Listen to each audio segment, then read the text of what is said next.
Hey guys, happy Thursday. Tomorrow's Friday, but it doesn't mean anything to me, right?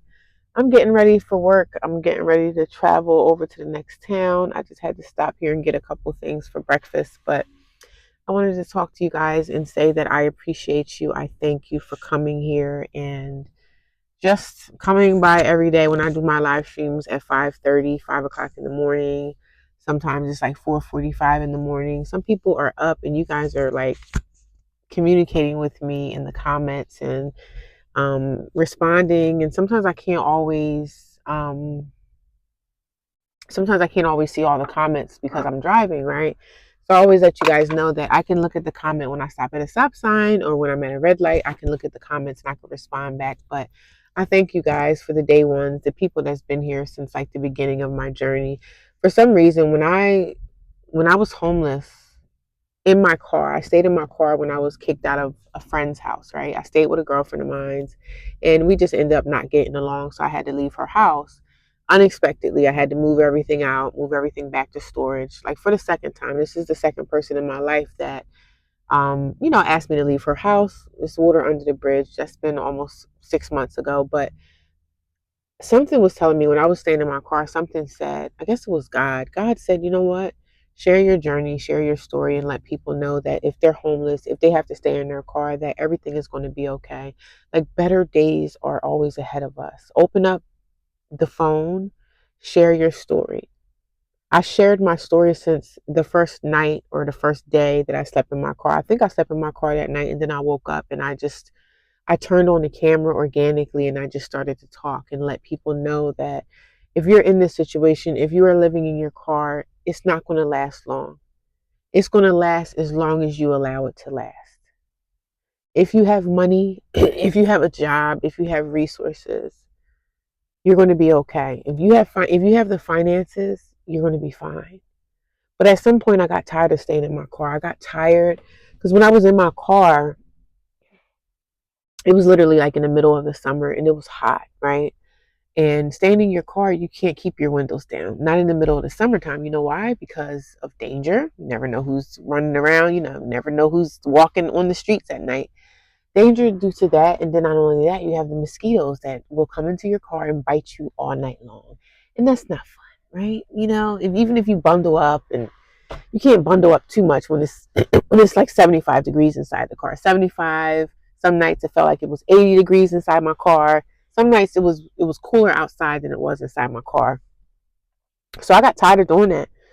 So something was like, you got to go to a shelter. Just call the shelter, give it a chance. Call the shelter and let them know, hey, do you guys have any beds open? Get into a shelter in the summertime is literally the easiest thing. So I said, let me get in now before it starts getting cold, before fall comes. Because when fall comes, the girls are going to start, running to the shelter because everybody needs shelter. When it gets cold, nobody wants to be outside. So I was grateful when I decided to share my journey of being homeless. And I really don't care what people say. People come here and say, trolls say the most hateful things. You just never know when you're going to find yourself in a situation like I'm in. I have family, but my family, unfortunately, they don't want to help me out, and they don't have to. You know what I'm saying? They don't have to. It would be nice if they did help me because that would make my journey a lot easier. It would make my journey of being in this homeless shelter, it would make it a lot easier. But, I can't be mad at my family. I'm not mad at them. I'm just like perplexed. I'm like, I can't believe that no one would, you know, help me. You know what I'm saying? And I'm not even saying help me. All I need is shelter. And some people in my family, they have the room. They have room for me, but they just don't want to do it and they don't have to do it. So I continue to ask God to heal me from that because I know one day I'm gonna be on my feet. And I'm gonna go back into the person that I used to be. I wasn't really a big family person. Years before I even became homeless, I knew that my family was a little bit to the left. I knew that they really looked at me as the black sheep. They looked at me as like, the failure. She did this in life. Sometimes some things that you do 20, 30 years ago, you make mistakes 20, 30 years ago, and people in your family will still hold those mistakes against you. And they look at you as the black sheep. They look at you as the failure in the family. And that's what they look at me as. And regardless if they tell me or not, I already know. It's like sometimes you can feel the energy of people and how they truly feel about you. They don't have to say not one word. And that's how I feel at my job. People you could feel the energy of someone not really liking you that much. And that's okay, because they really don't have to like me. But, it's just a form of respect. Everybody's going to have their own feelings and their own emotions about a person. Whether they're right or wrong, they all have their own feelings about me. Just like people at my job, they have the feelings they have about me, and they're not going to scatter from that. So, but God just told me to open up this camera and share my journey in the car, looking a mess, looking like a little ratchet woman, looking a little crazy. But I just open up the camera, and I like to be organic. And there's nothing about me that's going to sit here and tell a lie. Some people say, "Oh, she's lying about being homeless." I don't really even have the brain space, the brain power, or the time to sit here and make up fake videos.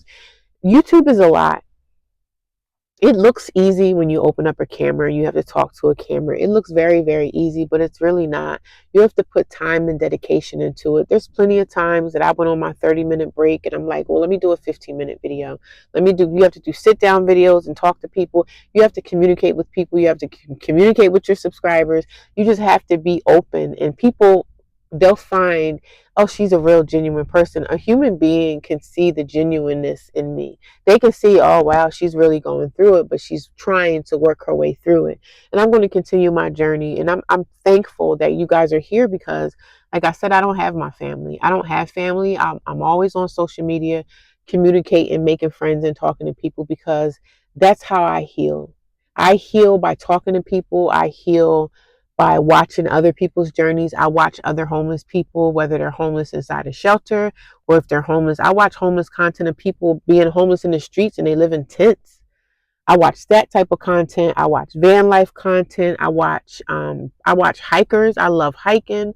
I love nature. I watch yoga stuff. I just watch things that make me happy and things that bring me peace. Watching hiking and going into the woods and getting away from society. Those are the type of things I like. I used to watch content with men going out into the woods and building cabins, like building log cabins. I love that too, because I like the aspect of like the hobbit life, like, get away from society, go live off the grid. That's the type of lifestyle I want to live at some point in my life. But these are the type of things that I enjoy doing. So I do the things that I enjoy. And I said, you know what? I used to watch homeless content even when I wasn't homeless or even had the eviction coming. I still watched homeless content, because me watching homeless content is helping me along right now. So, but I appreciate you guys. I thank you. I'm going to continue to come up here every day, 5 o'clock, 5:30. I'm going to continue on my days off. If I'm able to go watch the sunrise, I'm going to watch the sunrise until it gets if it gets too cold. I'm not going to really do too many sunrises, because I am a person, I cannot stand the wintertime. I hate the wintertime. I'm glad that I live in a climate where I get the summer, the fall, the winter, but I really don't like winter. I don't like to be cold.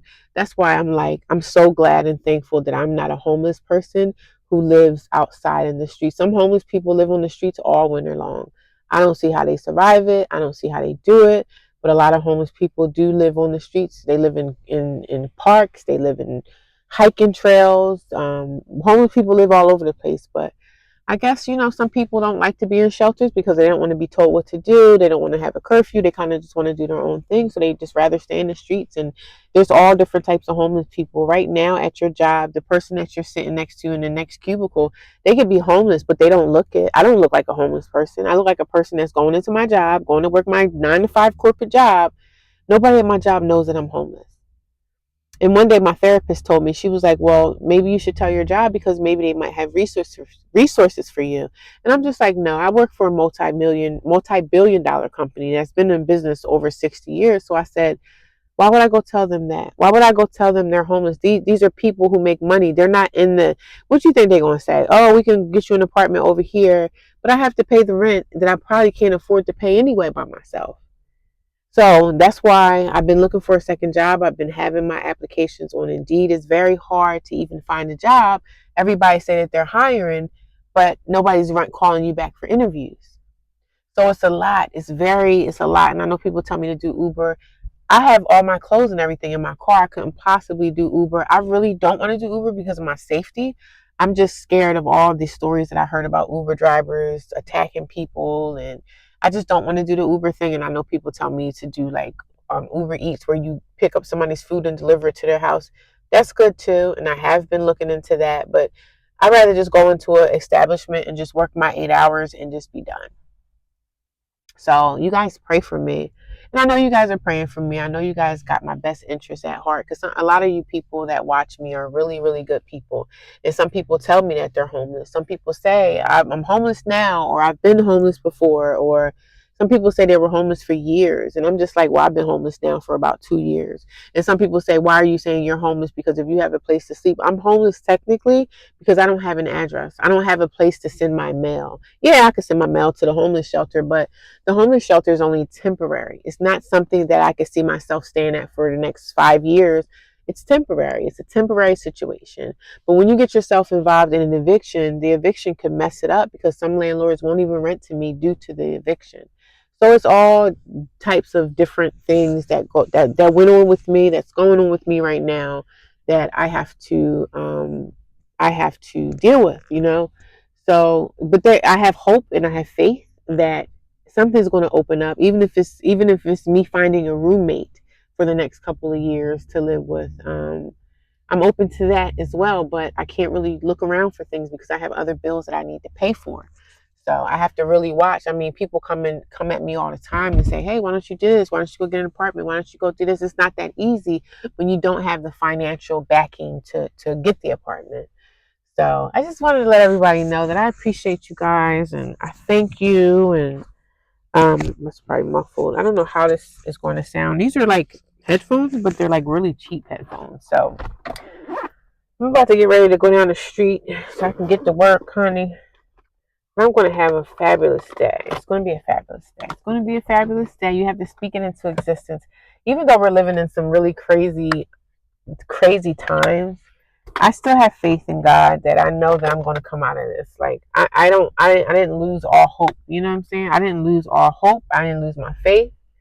My faith is stronger than it's pretty much ever been in life, because I'm trying, I'm trying. I lost a lot. Yes, I did some things that I wasn't supposed to do, but we all mess up. We all fall down and we get back up again somehow.